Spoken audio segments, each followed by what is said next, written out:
Bonjour. Voilà, donc moi je m'appelle Xavier Kergal, j'étais là hier, je m'occupe du Salon des entrepreneurs. Bienvenue à cette deuxième journée. Arnaud Legal qui va coordonner cette séance, qui est rédacteur en chef au groupe Les Échos. Bonjour à toutes et tous. Qui a sorti ce superbe supplément région Pays de la Loire Nantes hier, me disait mais qu'est-ce que tu vas dire là pour ouvrir? Je lui dis ce qu'on se disait il y a 3 minutes en aparté. Vous avez du lourd sur scène, comme on dit. Vous avez du lourd. Bon, un petit regret, il n'y a pas de femme. Voilà, on l'a dit aussi. 1000 fois désolé, ça arrive. N'en rajoutez pas, on l'avait déjà remarqué. On le sait, on fera des efforts les années prochaines. Voilà. Vous avez du très lourd. Un grand merci à Jean-François Gendron de la Chambre de commerce et à Ernst & Young de parrainer à la fois ce salon et surtout cette conférence. Moi, juste un mot sur le titre. Pour aller dans le vif du sujet, j'ai pas écouté ce que vous avez dit en préparation. C'est un titre qu'on avait choisi il y a quelques mois, comment doper son chiffre d'affaires et prendre de vitesse ses concurrents. On est un peu obsessionnel, moi je suis un peu obsessionnel sur le chiffre d'affaires. C'est pas forcément une culture très française, quelqu'un à l'international qui en parlera mieux que moi, M. Mangeard. Il faut être obsessionnel du chiffre d'affaires. Vous avez des gens qui réalisent du chiffre d'affaires. Il faut être obsessionnel de la fonction commerciale, il faut être obsessionnel du produit à vendre, des clients. Vous allez en parler et pas forcément tout le temps passer son temps quand on crée des boîtes à courir après les aides, les fonds, etc. Le client, le business. Voilà. Et alors la deuxième chose aussi, on m'a demandé de redire la citation que j'ai sortie hier. Il faut que je la retrouve. Là, il y a quelqu'un qui m'a... voilà, c'était une citation d'un prix Nobel de la paix qui s'adressait aux entrepreneurs. Dans la vie... qui peut s'adresser aux entrepreneurs, qui avait été reprise par Kennedy, je crois. Dans la vie, il y a 2 catégories d'individus. Ceux qui regardent le monde tel qu'il est et qui se demandent pourquoi, et ceux qui imaginent le monde tel qu'il pourrait être et se disent pourquoi pas.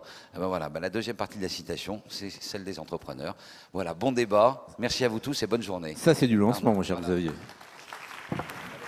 Alors effectivement, comme le disait Xavier, c'est une bonne chose d'être obsessionnel du chiffre d'affaires. C'est aussi comme ça qu'on peut peut-être mieux surmonter les phases de spleen de l'économie. Je trouve que ce débat, effectivement, qui est axé sur le développement commercial, il est particulièrement bienvenu en cet automne, qui est sans doute l'un des plus sinistres en termes de conjoncture qu'on ait vécu depuis au moins 10 ans, et où on voit effectivement le moral de certains qui commence à flancher. Mais la meilleure manière, effectivement, de garder le moral, c'est de repartir au combat et de partir aller chercher du business, notamment en essayant de surprendre le marché, citation pour citation. Je rappellerai celle de Churchill qu'on peut régulièrement ressortir dans des périodes comme celle-ci. L'optimiste voit dans chaque opportunité la difficulté, le pessimiste voit dans chaque opportunité la difficulté, l'optimiste, lui, voit dans chaque difficulté des opportunités. Et les entrepreneurs qui sont là en font la preuve chaque jour et même depuis quelques années. On a donc une belle brochette, effectivement, d'entrepreneurs ou d'intrapreneurs, des gens qui ont développé des offres et des structures innovantes au sein de leurs entreprises. Et puis pour aller au-delà des témoignages de ces entrepreneurs, on a 2 experts, ils n'aiment pas que je les appelle ainsi, mais qui nous permettront effectivement, qui sont des professionnels de l'accompagnement des entreprises, donc les partenaires de ce débat, Luc Derrien d'Ernst & Young, et puis le président de votre Chambre de commerce et d'industrie, Jean-François Gendron, qui nous permettront justement de voir au-delà de ces témoignages si on a là des lignes de force, des choses qu'ils rencontrent régulièrement chez les autres entrepreneurs avec lesquels ils travaillent, le tout étant de vous donner autant que faire se peut, une vision large de la manière dont on peut surprendre le marché et peut-être des idées pour votre propre projet d'entreprise déjà en cours ou puisqu'il y a des étudiants dans la salle à venir et on les attend avec impatience, jeunes gens. Alors la première question pour rebondir effectivement sur le titre qui nous est proposé par les organisateurs du salon, comment doper son chiffre d'affaires et prendre de vitesse ses concurrents, on va revenir aux sources, c'est-à-dire au tout départ, au premier lancement, à la première offre que l'on balance sur le marché avec l'envie d'essayer de surprendre. On va se tourner vers vous, qui avez créé effectivement VetAffaires, André Picard. Comment est-ce que vous avez eu l'idée de ce positionnement et comment vous êtes arrivé sur le marché en essayant de vous décaler par rapport à d'autres acteurs? Merci.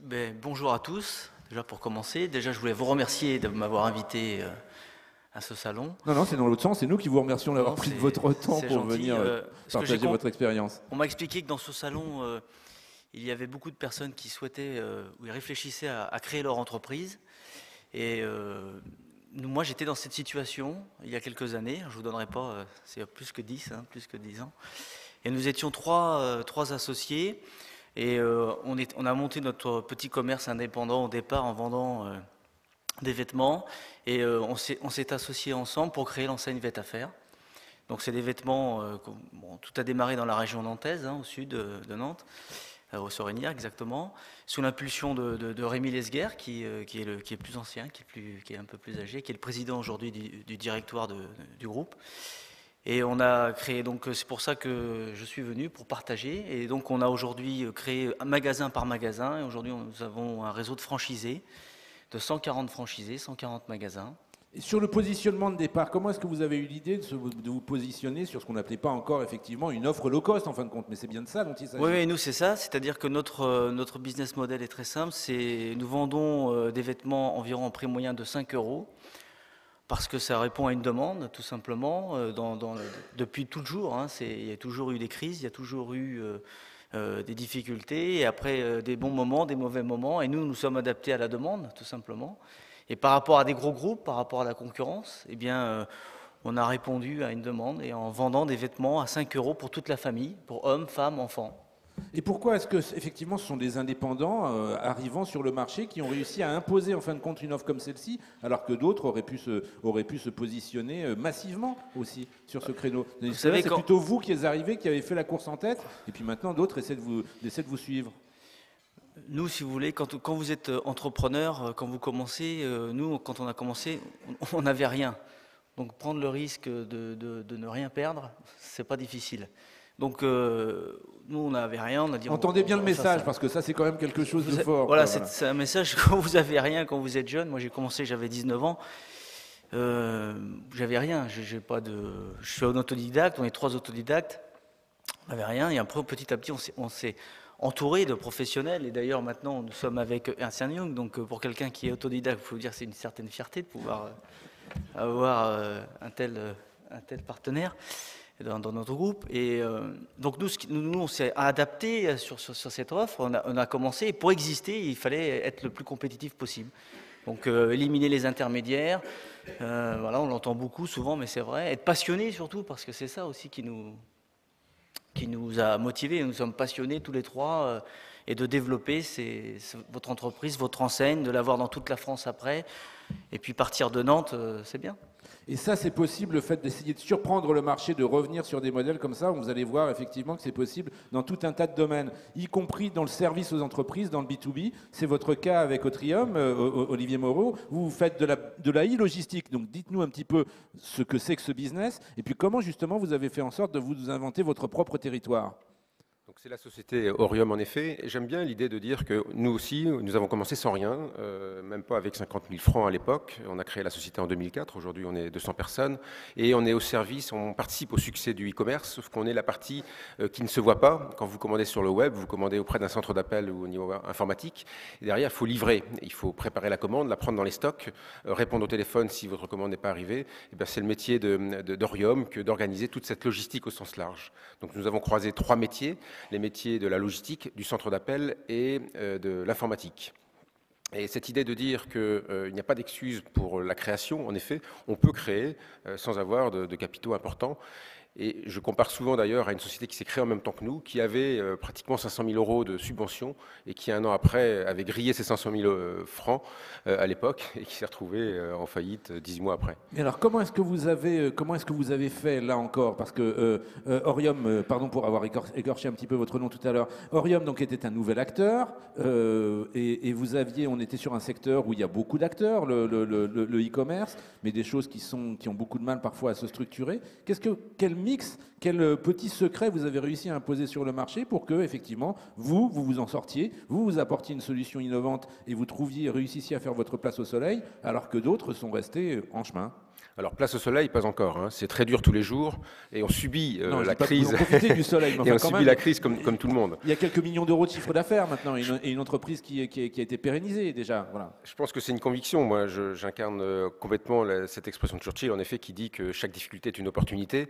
Et l'agilité que vous avez quand vous êtes petite société en création, c'est un grand point fort par rapport aux grosses sociétés qui ont énormément d'inertie et qui ont le poids de leur histoire.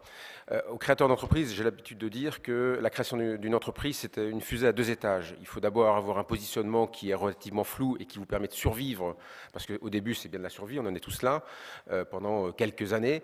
Et puis au fur et à mesure, votre vrai positionnement s'affirme au bout de 18 mois, 2 ans, 3 ans, et c'est celui-ci qui fera réellement le vrai succès de votre entreprise.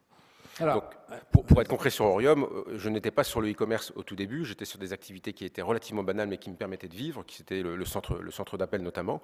Et lorsque j'ai vu l'opportunité de la logistique dans le e-commerce, j'ai positionné Orium sur le e-commerce. Alors, et ça, on peut repenser effectivement tous les secteurs, tous les objets même. C'est ce que vous avez fait, Jean-Baptiste Pondévy, vous êtes le cofondateur de Bimedia, et vous étiez, je crois, étudiant, je me permets d'insister là-dessus parce qu'il y en a dans la salle, je crois savoir que vous étiez étudiant en BTS force de vente dans la bureautique, et à un moment où vous vous êtes dit, vous avez regardé une caisse enregistreuse, et vous vous êtes dit qu'on pouvait repenser ça. Racontez-nous. Oui, alors j'ai réussi à aller jusqu'au BTS.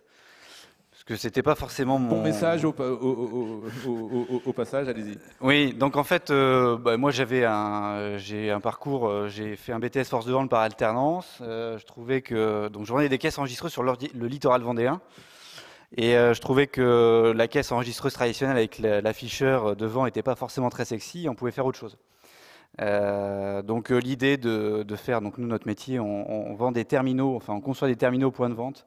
Pour le tabac et la presse, et côté consommateur, il y a un écran qui informe le client sur un message publicitaire et du rédactionnel, donc type météo, horoscope et de l'information nationale et locale.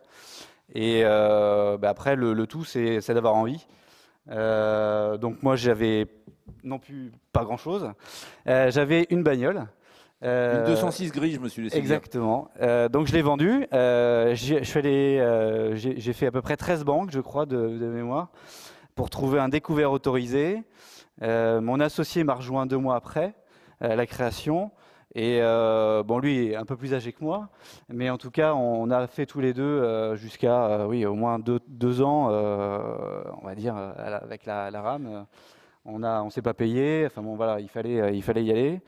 Le tout, c'est doser. Il faut pas avoir peur de franchir des étapes qui paraissent pas possibles. En tout cas, nos concurrents sont des boîtes internationales. Donc, on est la seule PME aujourd'hui sur ce marché. Et voilà. Après, il faut avoir un brin de folie et aussi un brin d'inconscience, quoi. Oui, un brin de folie, un brin d'inconscience, on a compris, ça s'appelle de l'enthousiasme aussi, mais il faut aussi quand même avoir un peu de technologie. Vous étiez étudiant effectivement dans des fonctions commerciales, et là il y a quand même une dimension technologique dans votre objet. Donc qu'est-ce que vous avez fait? Vous l'avez inventé, votre associé est ingénieur, vous êtes allé faire un tour des labos qui travaillaient sur les caisses enregistreuses. On fait comment? Alors on fait comment? Alors moi je me suis occupé de la partie commerce. Trouver le marché, trouver les clients, voilà. Et mon associé est ingénieur, donc voilà, de formation. Donc le geek, c'est lui. Le geek, c'est lui, oui. Voilà. Mais en tout cas, on a passé beaucoup d'heures dans les points de vente pour faire un produit qui était un nouveau produit. Le but n'était pas de faire ce qui se faisait. Le but était de faire quelque chose à notre image. Donc, on a passé beaucoup de temps dans les points de vente. Lui est un informaticien, mais qui ne pense pas comme un informaticien. Donc, ça a le gros avantage, c'est que... Il pense comment? Il essaie de penser comme le client? Il pense beaucoup comme le client, mais il pense en utilisation. C'est-à-dire que le but, c'est de faire quelque chose de plus simple possible et le plus adapté possible, parce que nos commerçants, enfin nos clients qui sont commerçants, sont pas forcément des informaticiens, et donc il faut communiquer comme eux, quoi. Donc le but est de faire quelque chose d'extrêmement simple, extrêmement facile à comprendre, et voilà, il faut après pouvoir mettre ça sur une machine et pouvoir adapter donc le produit par rapport au marché, quoi. Et comment est-ce qu'on réussit à convaincre ses premiers clients dans la mesure où ça change leur objet, qui est aussi une source d'habitude? C'est jamais simple de changer les habitudes des gens. Non, il faut vendre du rêve. Autour de la question enregistreuse, il va falloir que vous nous fassiez un cours quand même. On fait comment ça? Alors, vendre du rêve, déjà, c'est bon. Vendre du rêve, c'est pas compliqué, hein. Après, il faut pouvoir concrétiser les rêves. Donc, il faut pouvoir mettre en place un certain nombre de choses, dire aux gens que les choses vont arriver, être présent. Donc, on n'a pas pris beaucoup de clients. On a pris 4 points de vente en pilote pendant 1 an. Après, on a commencé à vendre. Mais il faut être là, il faut être présent, il faut adapter et mettre en place des choses qui n'existent pas. et qui paraissent totalement cohérentes par rapport à ce qu'on fait tous les jours et qu'on n'avait pas forcément pensé. Un exemple concret d'argument que vous avez utilisé au moment de vos premières ventes? Un exemple concret, un gamin de 2 ans peut encaisser sur une caisse. D'accord. Et dans les entreprises familiales, ça peut avoir son intérêt. Ben, Voilà. en tout cas, dans un commerce où l'enfant qui a 10 ans prend de la caisse le samedi matin ou le dimanche matin. Non, mais c'est la vraie vie. Hein. Voilà. Et la vraie vie du client, c'est ce qu'il faut essayer de comprendre, quoi. Et ça, c'est ce qui marche aussi, c'est ce qui permet parfois d'innover en termes d'offres, y compris dans des entreprises plus structurées, y compris quand on n'est pas un créateur d'entreprise qui part de zéro, mais quand on est intrapreneur. C'est votre cas, Michel Lingard, parce qu'en fin de compte, vous avez développé une marque qu'on voit régulièrement, dont on entend régulièrement parler, notamment parce que vous êtes présent dans la pub, notamment avec la télé, avec le formidable Jean Rochefort. Donc ça, cette marque, c'est Amaguise, amaguise.com. Ça a été développé dans le giron d'une grande société d'assurance qui s'appelle Groupama. Et là, vous avez été missionné pour justement inventer une nouvelle offre, un nouveau discours qui est basé entre autres sur la relation client. Donc, vous pouvez nous raconter comment là aussi, on peut se faire en sorte, dans cet univers qui est ultra concurrentiel, ultra traditionnel, de réinventer les choses en changeant de discours, en se décalant un peu. Alors c'est vraiment très intéressant parce que à la base, on fait de l'assurance auto-habitation. Alors, on n'a pas inventé un nouveau besoin, ça existe, il n'y a rien de particulier. Et pourtant, au sein de Groupama, on s'était dit, alors il n'y a pas très longtemps, il n'y a que 5 ans, qu'il fallait pouvoir distribuer, voir l'assurance un peu autrement. Et donc, pour le faire autrement, le groupe a eu, et moi je leur en suis tout à fait reconnaissant, l'intelligence de créer une entreprise avec une ambiance start-up complètement indépendante, autonome, mais par contre au sein d'un grand groupe, nous permettant d'avoir le meilleur des deux mondes, la réactivité, l'esprit client de l'autonomie, et d'autre part pouvoir s'appuyer d'abord sur les ressources financières, parce qu'on n'aurait pas pu payer Rochefort tout seul en start-up avec 1000 ou 2000 euros en poche, et pouvoir s'appuyer donc sur des ressources financières, mais aussi sur des ressources techniques, réseau, ainsi de suite, d'un grand groupe. Par contre, et j'insiste sur le fait qu'il s'agissait vraiment d'avoir un esprit neuf, différent sur l'assurance. Et le groupe a eu cette intelligence de confier cette vue nouvelle de l'assurance à un groupe. On était 6-7 au démarrage, qu'elle a mis complètement en dehors du groupe. D'ailleurs, le siège de Groupama est à Paris, le siège d'Amaguise est à Nantes. Moi, j'ai commencé à Nantes avec donc, mes 6 collaborateurs du projet d'origine. On n'avait pas de locaux. Je veux dire, c'est vraiment l'histoire de tout entrepreneur, même si on avait un groupe derrière. Mais au démarrage, on se réunissait dans des salles de réunion d'hôtel 2 fois par semaine. Sinon, chacun travaillait chez lui. On se mettait ensemble 2 fois par semaine. Après, on a sous-loué un appartement de 200 mètres carrés. Et bon, maintenant, on a effectivement un bâtiment de 4000 mètres carrés. Et comment on réinvente le discours commercial? Comment on réinvente l'offre, justement? Alors, c'est intéressant ce que vous dites, parce que justement, on a notre volonté, notre focalisation était, même obsession, était de réinventer. Et d'ailleurs, bon, pour ceux qui ont un peu regardé dans le détail, la signature d'Amaguise et comment c'était l'assurance avant. Donc, avec une vraie volonté affichée de se réinventer. D'ailleurs, parenthèse, vous pouvez vous douter qu'au sein de Groupama, ça a créé quelques débats, parce que ça veut dire que Groupama, qui a 100 ans... Que la maison mère, c'était l'assurance d'avant, il faut gérer ça. C'était un peu has-been, donc oui. Bon, on a essayé de vendre ça dans le groupe. Donc, notre vraie obsession est de se mettre continuellement à la place du client. On organise tout le temps, plusieurs fois par an, des focus group avec les clients. On rencontre nos clients. On a un espace collaboratif avec les clients sur notre site. Bon, c'est amaguise.com, donc c'est un site en ligne, Assurance Directe. On a un espace collaboratif. Là aussi, c'était un peu compliqué parce que les assureurs un peu plus traditionnels, y compris dans notre groupe, nous disaient « Oh là là, attention, les clients vont se lâcher, vous allez avoir que des mécontents, ainsi de suite. » Non, je trouve que c'est très intéressant d'écouter les clients et d'avoir un blog intégré en fait dans notre site. Le client, Philippe Mangeard, vous qui avez aussi développé des offres innovantes, vous êtes un serial entrepreneur, vous, puisque vous avez développé, vous êtes le président et le co-fondateur de Modalor, c'est les autoroutes ferroviaires du groupe LOR. Vous avez développé aussi, vous êtes président fondateur d'Opti Capital, c'est un fonds de financement de transport innovant. Vous avez développé aussi un réseau social d'affaires, on y reviendra tout à l'heure, qui s'appelle JKPM. Le client, la manière dont évoluent ses modes de vie, ses attentes, c'est ça qui permet d'être créatif? Comment est-ce que vous avez eu l'idée, par exemple, des arguments qui ensuite ont fait le lancement réussi de Modalor? Je vais rebondir sur ce qu'a dit le collègue tout à l'heure. Moi, j'ai fait beaucoup d'études et je disais à mon père, je perds mon temps. Donc j'ai fait l'agro, j'ai fait un doctorat, etc. Et finalement, la dernière année de mes études, je me suis barré. N'écoutez pas tout, hein, jeunes étudiants. Allez quand même au bout de vos cursus. Je me suis barré, j'ai quand même eu mon diplôme et j'ai monté ma première boîte en disant, je suis à l'agro, mais j'ai rien à y faire, j'ai envie d'être industriel. Et ensuite, comme j'avais fait un peu d'études, je me suis dit, pour être industriel, il faut un peu de fonds propres. Et puis je me suis dit, pour un peu de fonds propres, quand on revient un petit peu sur le schéma, mais c'était il y a 30 ans, les banquiers étaient les mêmes, difficile à trouver à partir du moment où vous avez juste un diplôme en poche et pas d'expérience. Donc j'ai monté d'abord une boîte de commerce. Une boîte de commerce, c'est très bien, moi je le dis pour ceux qui veulent démarrer, et c'est comme ça que l'homme qui a monté son réseau de 150 franchises l'a fait. Le commerce, c'est bien parce que quand ça marche bien, ça fait rentrer tout de suite des fonds propres. Il faut être clair, il faut vendre plus vite que vous avez acheté, ou il faut payer plus tard vos fournisseurs. Bon, et ensuite, une fois que vous avez fait ça du commerce, vous plafonnez, donc vous organisez en structure, ou alors vous devenez vraiment industriel. Et là, il faut des bonnes idées.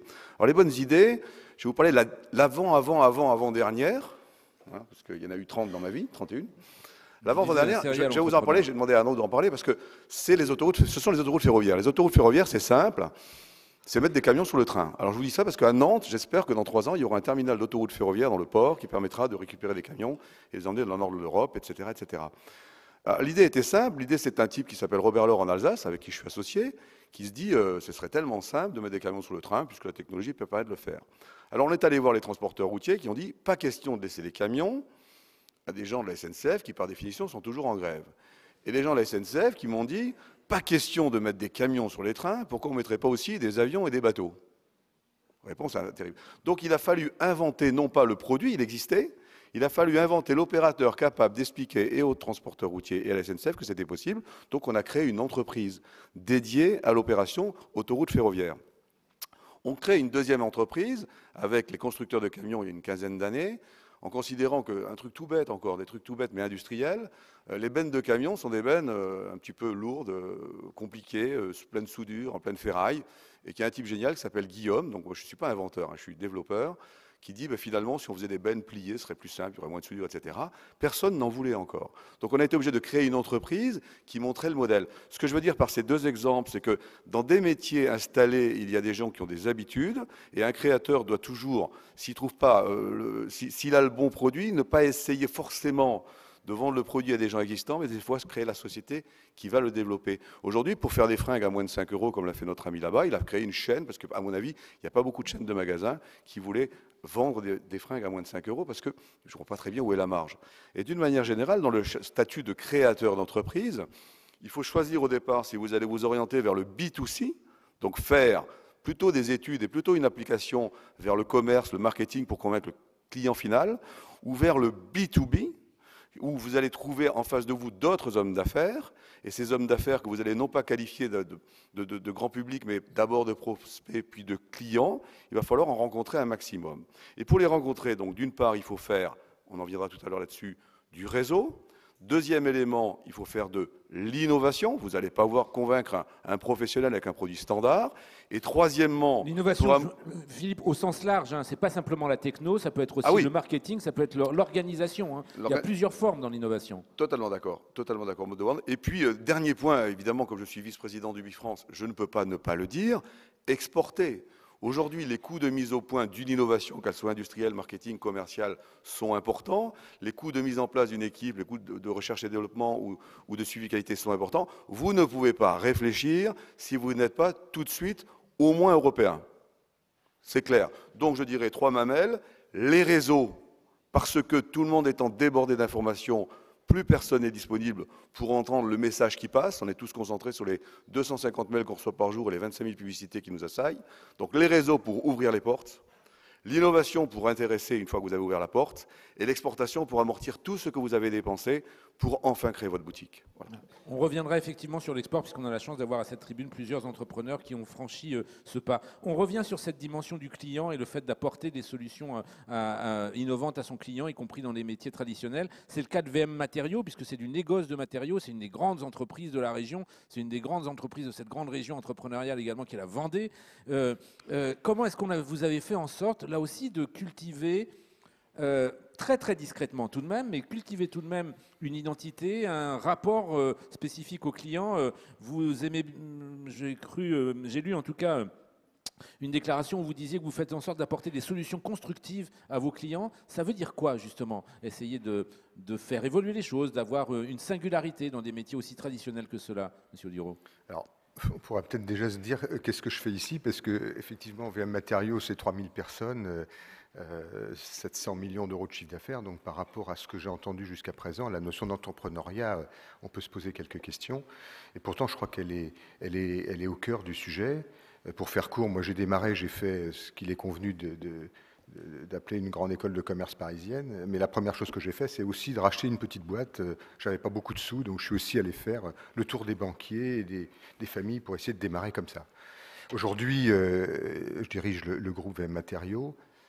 Être entrepreneur, je crois que ce n'est pas une question ni d'âge, ni de taille, ni de nature de projet.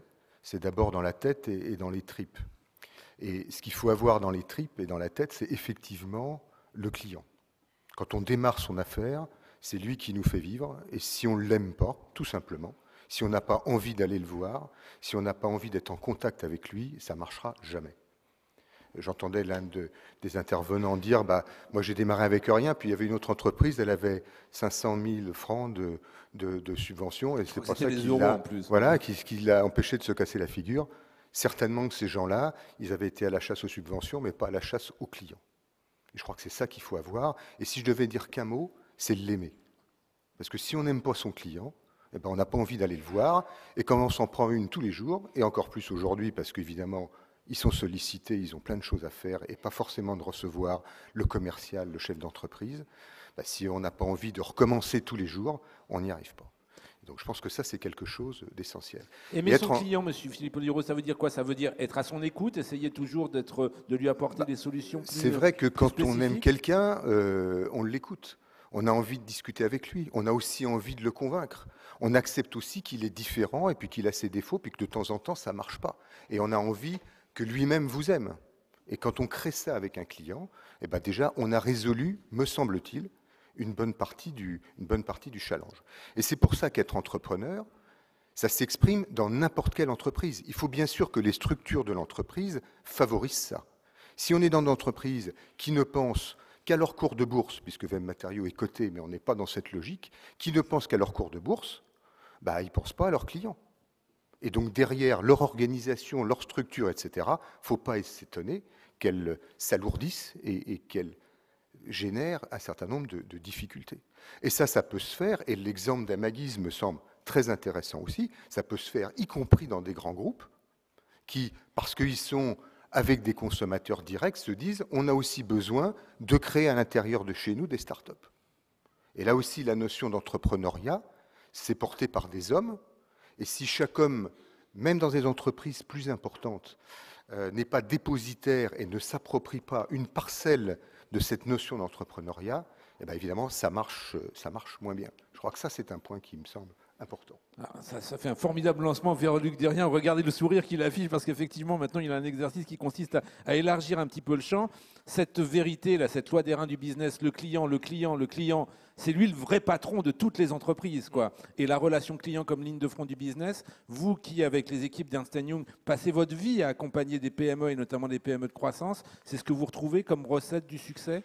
Oui, et d'ailleurs je crois que le tour de table, même si on est en ligne, est très représentatif de l'ADN des entrepreneurs. D'ailleurs, toutes les études qu'on peut faire dans ce domaine concourent en effet, je retrouve des mots qui ont été cités, la passion, la vision. Et c'est aussi l'agilité, la capacité à un moment d'identifier dans un marché des niches ou des lacunes de marché.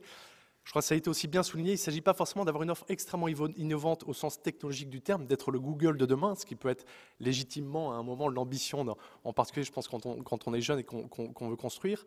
C'est aussi d'identifier dans des secteurs très traditionnels, peut-être parfois un peu fatigués, de nouvelles manières de faire. Ça peut être de nouvelles manières de faire au plan logistique, au plan de l'approche commerciale, au plan des réseaux. Et je pense que tous les exemples qui ont été donnés le montrent bien.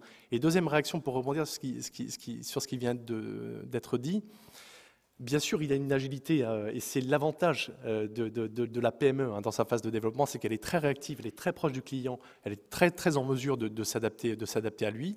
Le challenge ensuite, lorsqu'on devient plus grand et qu'on atteint la maturité, c'est de garder cette agilité-là et de garder la capacité d'innovation en interne, ce qui implique souvent, d'avoir des réseaux formels qui permettent aux uns et aux autres de faire part de propositions d'innovation d'entreprise et d'avoir des équipes aussi diversifiées. C'est-à-dire de ne pas avoir des profils où tout le monde se ressemble, avec le risque à un moment de s'épuiser. Et ne jamais avoir peur de recruter des gens plus talentueux que soi. Exactement. Voilà. C'est important quand on est à la tête d'une entreprise. Vous qui, effectivement, avec les équipes d'Ernst & Young, depuis bientôt 20 ans, organisez le prix de l'entrepreneur de l'année, donc autrement dit, passez au scanner tous les ans les entreprises les plus rentables de ce pays. Cette dimension de collectif, cette dimension d'animation d'équipe, de culture d'entreprise et d'agrégation de talents, c'est souvent ça qui permet de faire la différence entre les entreprises qui croissent plus vite que les autres et l'entreprise moyenne, lambda. Oui, probablement. Et d'ailleurs, on le voit bien, vous parlez du prix de l'entrepreneur, qui est un prix au cours duquel, en effet, on souligne la performance particulièrement remarquable. Et ce qui me frappe toujours, c'est que l'entrepreneur ne vient jamais seul. Il vient toujours avec son équipe et il a toujours à cœur de l'intégrer dans cette réussite collective.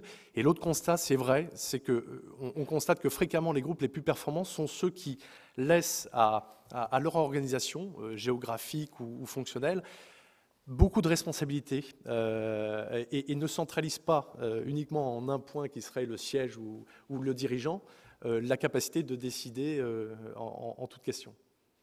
Jean-François Gendron, on a là une belle brochette de régionaux de l'étape, entre autres. Ça incarne bien le tissu entrepreneurial de votre région. Cette dimension-là, très à l'écoute du client, donc très pragmatique. Cette dimension aussi avec beaucoup de mobilité intellectuelle dans la manière dont on peut faire bouger l'offre. C'est quelque chose qu'on retrouve souvent chez vos ressortissants, en tout cas que vous observez beaucoup chez les entreprises qui font le plus bouger les lignes sur ce territoire nantais.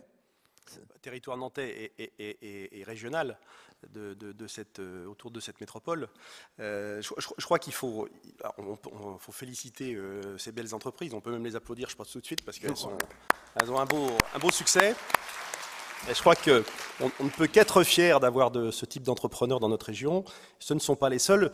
Je dirais qu'il manque peut-être le volet industriel. Mais justement, parlez-nous-en, c'est pour ça aussi qu'on a envie d'avoir votre point de vue. Autour de cette table, puisque l'industrie, troisième région industrielle de France, l'industrie est très présente ici en Loire-Atlantique et Pays de la Loire. Et si je parle de l'industrie, c'est parce que je pense qu'autour de ces belles entreprises, il faut un terreau favorable. Et le territoire et l'environnement autour de l'entreprise.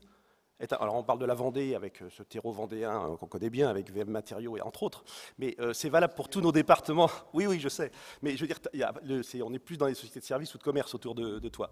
Et donc c'est ce qui fait que ce territoire est dynamique, c'est aussi parce qu'on c'est un territoire assez équilibré entre industrie, commerce et services. Et aujourd'hui, dans cette crise que nous traversons, que nous continuons de traverser, c'est plutôt l'industrie qui s'en sort le moins mal ici sur ce territoire. Alors ce terreau et ce territoire, je crois que c'est aussi important. C'est-à-dire quand on veut créer sa boîte et qu'on veut s'implanter quelque part, regardons un petit peu l'environnement, regardons ce qui se passe. Ici, vous êtes sur la métropole, un territoire qui croît de 1% par an depuis 10 ans, et ça va continuer. C'est un territoire de projet, je pense à l'IRT Jules Verne, je pense à l'éolien offshore avec les énergies marines renouvelables. Donc, on est dans une logique de dynamique positive. Je le dis parce que ce n'est pas forcément si évident que ça sur tout le reste du territoire. Alors, il ne faut pas s'en faire un espèce de truc gaulois en se disant on oublie le reste du monde. Non, mais je peux vous confirmer que c'est un des beaux pôles entrepreneuriaux de ce pays pour faire régulièrement. Mais c'est important et il faut aussi cultiver cette réussite. On ne peut pas parler que de ce qui va mal. Alors, ce n'est pas le cas aujourd'hui. On peut avoir des difficultés, mais il y a des gens autour, il y a pour aider. Un mot tout de même sur cette industrie, puisque vous l'évoquiez, sur ces industriels avec lesquels vous travaillez. Est-ce que vous observez certaines clés de réussite justement chez eux? Parce qu'on sait très bien qu'on entend souvent dire que la France perd petit à petit ses activités de production. Ici, non seulement vous réussissez à en conserver un certain nombre, mais même des entreprises qui sont en croissance. Comment est-ce qu'eux arrivent à réinventer, réenchanter leur marché? Faites-vous un petit peu leur porte-parole? Je suis industriel moi-même, C'est aussi pour ça que je vous tends le micro. Mais industriel moi-même, parce que je suis avant tout chef d'entreprise. Je crois qu'il y a plusieurs choses. Premièrement, c'est autour de ces entreprises industrielles, il y a aussi ce type d'entreprise, donc ça aide. Je crois qu'on est dans une logique, ça a été dit, d'innovation et d'anticipation, c'est-à-dire les chefs d'entreprise qui sont là, ils ne peuvent pas se permettre de faire la pause. Alors, c'est pas pour ça qu'ils sont en tension continue, mais ils sont quand même dans cette logique de toujours réinventer, de toujours anticiper, de toujours innover. Et je crois que ça, c'est ce qui fait la richesse de l'entreprise. Et dans l'industrie, on n'a pas le choix, il faut innover. Et puis le deuxième point, et là je prends ma casquette CCI internationale, alors dans le cadre de l'équipe de France de l'export avec nos amis du Bifrance, avec qui on travaille au quotidien, c'est l'export. Et c'est le grand enjeu aujourd'hui de nos entreprises industrielles, c'est d'aller beaucoup plus vers l'exportation, à travers des filières, parce que ce qui fait aussi que les industries fonctionnent aujourd'hui en Pays de la Loire, c'est parce qu'elles sont de plus en plus organisées par filières, autour de l'aéronautique, autour de la navale, et donc, à plusieurs, on est beaucoup plus fort que lorsqu'on reste seul. On se bagarre sur un écosystème et pas simplement sur une entreprise et une petite liste de clients. En création, on peut être un peu seul à un certain moment, même si on est accompagné par des réseaux. Quand on est en phase de développement, il faut savoir chasser en meute. Un mot tout de même sur la mise au point, le moment où on est, comme un certain nombre de personnes dans cette salle, au moment où on réfléchit à son idée de business. Voilà. On sait qu'il y a beaucoup d'interrogations pour savoir comment est-ce que mon idée est pertinente, est-ce qu'elle est suffisamment singulière, est-ce qu'il y a déjà des expériences de réussite sur des secteurs assez proches. Ce sont des questions tellement présentes que nous, les médias, on peut pratiquement sortir toutes les semaines des numéros sur les idées de business. On aura toujours des lecteurs. Souvent, les entrepreneurs ou les porteurs de projets ont besoin de jouer un petit peu au ping-pong, de trouver un interlocuteur. C'est entre autres des services que vous proposez du côté de la Chambre, justement, pour aider les gens à affiner leur concept? Vous savez, moi j'ai toujours tendance à dire que nous sommes des entremetteurs, alors au sens noble du terme, le mot entremetteur, parce qu'il peut être interprété de différentes manières. Surtout par les temps qui courent, il y a des... Voilà, mais non, mais moi je persiste et signe. Et c'est vrai que la notion de mise en réseau, de mise en relation des entreprises entre elles, c'est très très important. Je prends l'exemple dans l'industrie autour de l'aéronaval, en faisant court, autour de Saint-Nazaire avec toutes les crises qu'on a connues et qu'on connaît encore. Nous avons été à l'origine d'un truc qui s'appelait Pôle Marine, qui est devenu Néopolia, où il y a maintenant plusieurs centaines d'entreprises qui étaient sous-traitants à 100% de l'aéronaval, qui sont devenus des sous-traitants de l'aéronautique, de la filière éolien offshore, de oil and gas, et, du ferroviaire, parce qu'ils ont su se mailler entre eux et avoir une offre différente en étant en réseau via notre accompagnement. Je voudrais simplement dire que quand on est en phase de développement comme cela, il faut aussi savoir accompagner le développement de nos collaborateurs. Parce que des entreprises qui grossissent, enfin, on peut peut-être faire réagir nos invités, il faut aussi accompagner le changement au sein de l'entreprise et notamment auprès des collaborateurs. Et là aussi, en termes de formation, il y a nombre d'entreprises, et on le fait aussi à notre niveau, qui travaillent au niveau de la formation continue, entre autres. On aura effectivement l'occasion d'y revenir, mais juste puisque vous parliez de mise en réseau, je ne peux pas à ce moment-là ne pas passer le micro à notre ami Philippe Mangeard, puisque c'est une des dernières initiatives que vous ayez prises. C'est un réseau social d'affaires, ça s'appelle jkpm.net. Faites-nous le pitch. Je vais vous faire le pitch parce que c'est trop agréable de le faire. Au passage, vous avez vu quand même, il est trop fort. Il est trop fort, non, mais nous sommes des amis de l'équipe de France de l'export. Bon, je commence par ça. Au début, l'export, c'est quoi? C'est 40 000 dirigeants et entrepreneurs français à l'international qu'on sous-utilise. Voilà pourquoi je suis arrivé à ce réseau social d'affaires. Ça veut dire qu'on est parti du principe qu'il y avait évidemment 8 France et 64 missions dans le monde, 80 chambres de commerce, des conseils du commerce extérieur de la France, plein de gens partout organisés, mais ça représente, ma foi, que quelques milliers de personnes, alors qu'il y a 40 000 dirigeants français à l'international, qui sont tous décidés, on le voit quand on fait des réunions commerciales, de salons, etc. avec eux, à aider les entrepreneurs français à exporter, mais sans qu'il y ait des moyens de le faire. Alors, qu'est-ce qui manque dans le monde de l'Internet aujourd'hui pour faire des affaires? Dans le monde de l'Internet, on l'a vu, il y a tout ce qu'il faut pour avoir de l'information. Il y a tout ce qu'il faut pour avoir du conseil. Il y a tout ce qu'il faut pour avoir des prospects.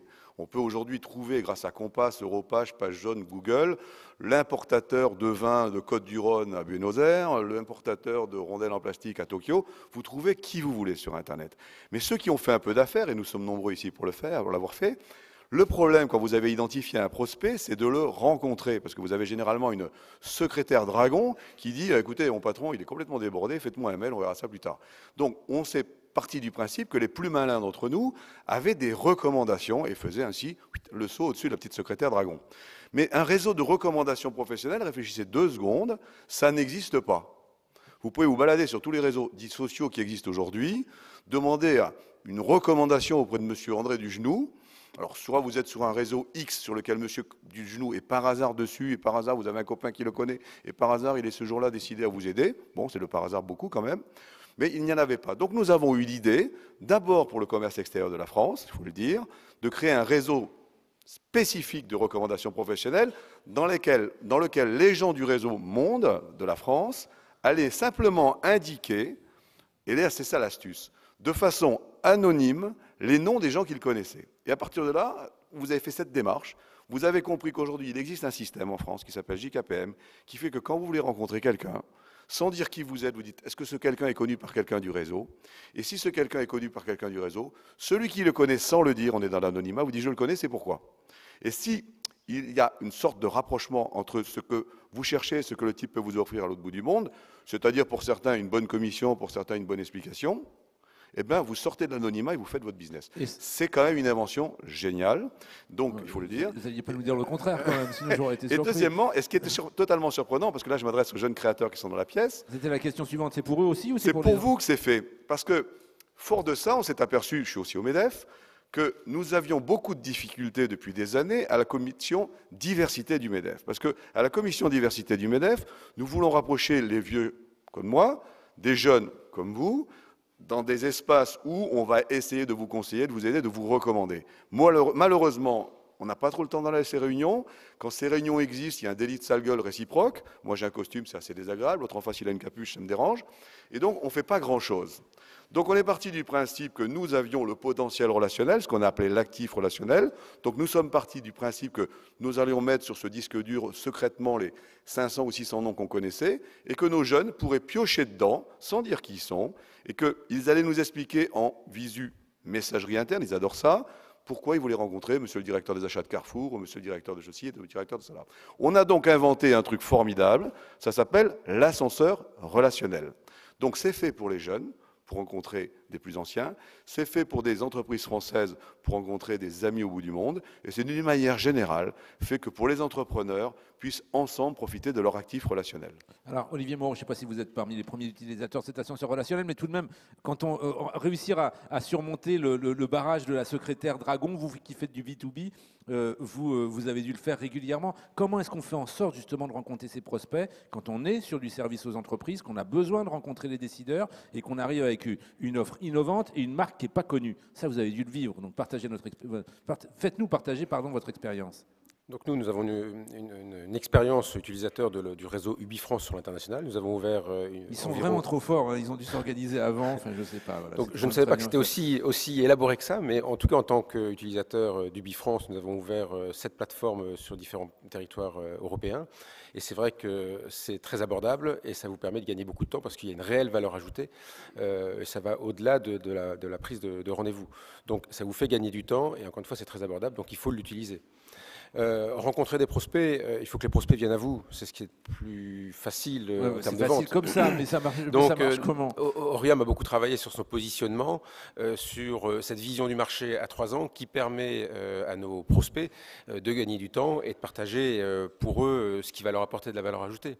C'est ce que j'appelle l'hélicoptère. C'est-à-dire que si vous parlez en tant que logisticien de logistique à un client, vous avez 20 concurrents en face de vous.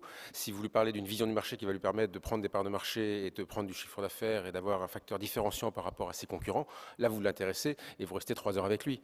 Donc, il faut avoir une vision beaucoup plus large que votre métier pour pouvoir intéresser le client. Donc, c'est plus un problème de positionnement. Mais on en revient à cette relation client qui était évoquée par Philippe Audureau. On revient vers vous, Monsieur Audureau, mais peut-être pour l'étape suivante, c'est-à-dire comment est-ce qu'on fait en sorte de durer aussi avec cet avantage concurrentiel. Vous êtes sur un marché qui est extrêmement concurrentiel pour le coup, hein, le négoce de matériaux et tout ce qui tourne autour de cet univers. Il y a du monde. Et même si vous arrivez avec une démarche qui est singulière, j'imagine que les autres ne sont pas forcément inertes. Donc, doper son chiffre d'affaires en soignant la relation client, d'accord, ça marche, mais comment est-ce qu'on fait en sorte que ça marche de manière durable ? Alors, effectivement, dans le négoce de matériaux, on a une caractéristique, c'est que notre premier fournisseur est notre premier concurrent, parce qu'il est à la fois dans l'industrie et dans la distribution. Donc évidemment, de temps en temps, c'est un peu sportif. Donc on a essayé de réfléchir à la façon dont on pouvait sortir un peu au fil des ans de ce schéma. On a en plus une entreprise, je le disais tout à l'heure, cotée en bourse, fait matériaux, mais en même temps qui est toujours une entreprise familiale. 63% du capital appartient toujours aux familles qui l'ont créé il y a maintenant près d'un siècle. Et donc, il n'est pas question que cette entreprise elle sorte du patrimoine familial. Donc, il faut à la fois la garder indépendante, la développer, donc prendre des risques, pas en prendre trop, donc quadrature du cercle. On a choisi un modèle de développement qui, évidemment, s'affine au fil des années, qui a été de dire, d'une part, on va essayer de ne pas jouer tout à fait sur le même terrain, parce que j'irai jamais me battre contre Saint-Gobain. Et donc, on a essayé de développer, et on a réussi à développer des activités industrielles.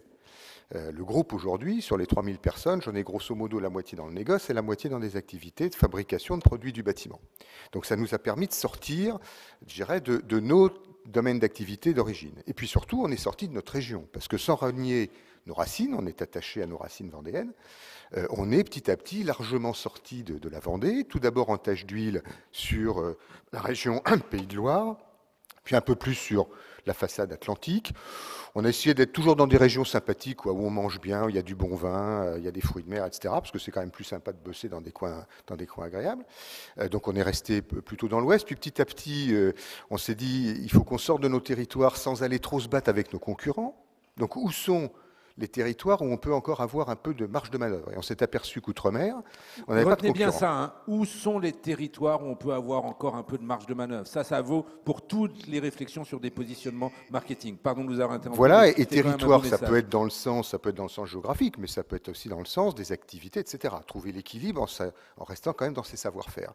Donc on est parti outre-mer.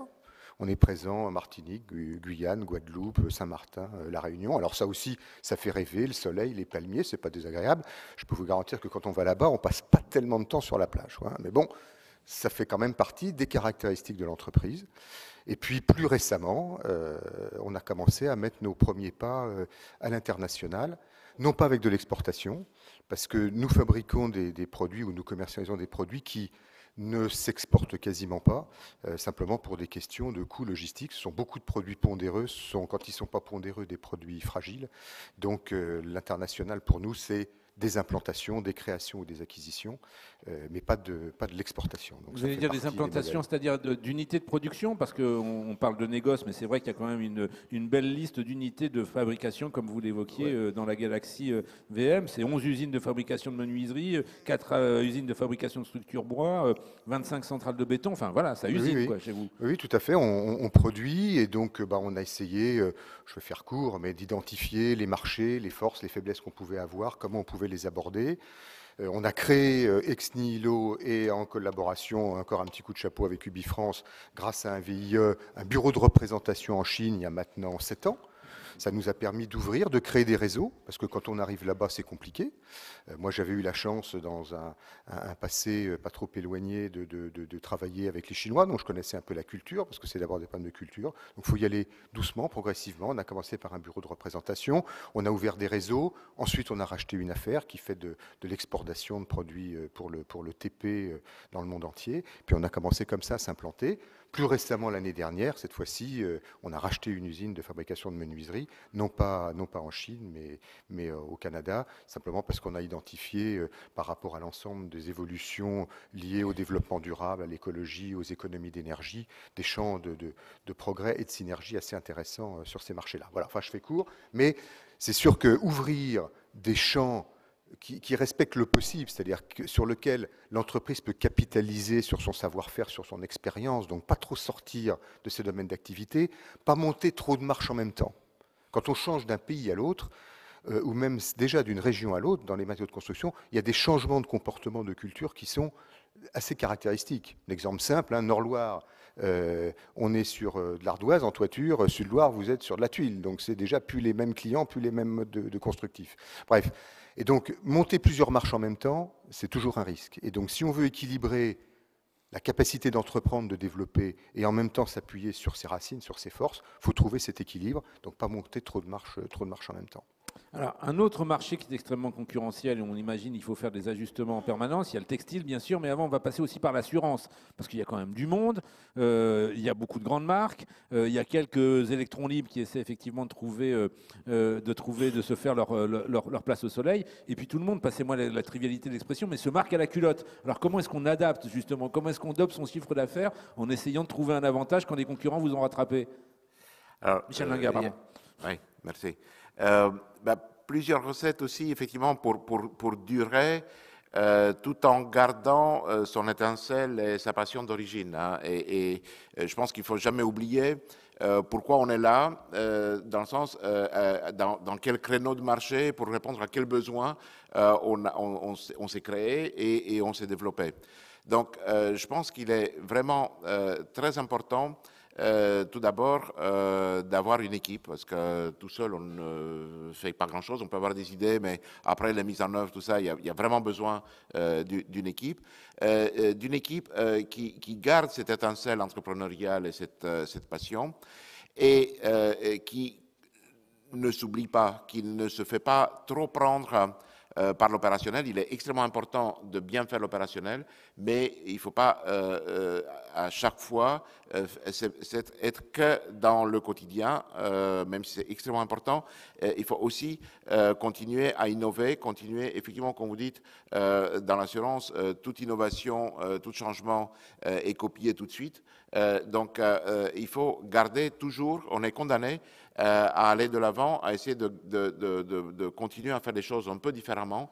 Il n'y a pas de brevet. La manière de se différencier est de continuer à faire un peu mieux que les autres, ou à essayer de faire un peu mieux que les autres que son métier. C'est-à-dire qu'il y a une partie de l'équipe, ou toute ou partie de l'équipe, qui a pour mission permanente de réfléchir à des petits ajustements, des petites innovations dans l'offre qui permettront de reprendre un quart d'heure d'avance, justement? Tout à fait. On s'est volontairement créé une démarche d'innovation dans l'entreprise avec des groupes, des comités. Alors, par contre, on fait très attention à ne pas faire une tour d'ivoire. C'est pas une direction de l'innovation, parce que c'est pas des gens qui doivent réfléchir un peu hors du business. Ouais, l'innovation, ça marche qu'en système ouvert, quoi. Exactement. Voilà. Et par contre, c'est chacun dans son activité qui est chargé d'avoir des idées nouvelles. Mais vraiment enracinées dans son activité. Mais les idées nouvelles peuvent être dans tous les domaines, dans le marketing, dans la technique, dans le SAV. Mais par contre, il faut que ces idées soient directement opérationnelles et qu'ils répondent à un besoin client, et pas des idées d'innovation parce que c'est joli à voir et à présenter. Même question pour vous, André Picard, dans cet autre secteur ultra concurrentiel qui est la vente de textiles, quoi. C'est-à-dire il y a beaucoup d'acteurs, il y a des marges qui sont de toute façon toujours tendues, il y a un vrai combat sur les prix, donc c'est de la lutte au couteau en permanence. Donc comment est-ce qu'on fait en sorte, là aussi, de cultiver son identité, sa singularité pour réussir à doper son chiffre d'affaires et pas être simplement en train de gérer avec tout le monde la spirale de la baisse des prix? Écoutez, déjà, je voudrais témoigner sur, en tant qu'entrepreneur. Déjà, je voulais vous dire, c'est que c'est formidable d'être entrepreneur.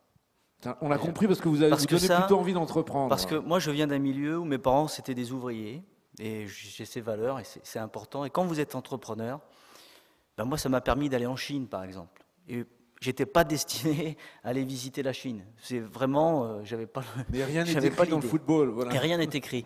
Et ce qui est formidable quand vous êtes entrepreneur, c'est que vous faites des choses que vous pensez pas que ça va vous arriver. Parce que vous êtes obligé de vous développer. Et pour pouvoir... Donnez-nous un exemple comme ça de moment où vous avez pris une décision que vous n'auriez pas pu anticiper, mais qui s'est avérée décisive. Moi, dans ma partie dans le textile, vous savez, le textile, c'est comme les jouets, c'est comme beaucoup de choses, tout se fait en Chine. tous les vêtements que vous portez, ça se fait en Asie. Moi, on achetait avant dans le Choletais, on achetait avant dans les régions. C'était comme ça, c'était agréable. Mais ça, voilà, les choix ont été faits et c'est là que ça se passe. On n'a pas le choix. Donc, quand vous voulez vous développer dans le textile, c'est là que ça se passe. Moi, j'avais pas idée un jour d'aller en Chine ou dans le fond. Enfin, moi, au-delà de ça, ce que je veux vous dire, c'est que si vous vous posez des questions pour est-ce que je vais monter mon entreprise, et comment je vais faire parce que c'était ça votre première question, pour combattre la concurrence et pour durer, c'est que vous êtes obligé de vous développer. À partir du moment, regardez toutes les personnes qui sont autour de cette table, à partir du moment qu'elles ont pris la décision de créer quelque chose, elles sont obligées de se développer. Pour se développer, ça veut dire que vous êtes obligé de rencontrer plein de monde. Donc vous ouvrez à plein de personnes, vous rencontrez des gens, mais moi j'ai rencontré des personnes extraordinaires. Et c'est ce qui vous enrichit personnellement. Parce que l'argent, c'est le résultat. C'est pas forcément. Moi, vous savez, j'ai 150 franchisés, j'ai environ 1000 personnes. Enfin, nous avons, parce que nous sommes ensemble. Et c'est cette motivation de tous. Moi, je rencontre des personnes qui disent, voilà, je veux monter ma franchise, je veux réussir, je veux faire des choses. Et ils n'avaient pas forcément, soit ils en ont marre dans ce qu'ils font, parce que c'est routinier, ou c'est quelque chose, ou c'est autre chose. Et déjà, moi, j'apprends beaucoup en rencontrant ces personnes-là, parce qu'elles ont un parcours, elles ont une expérience.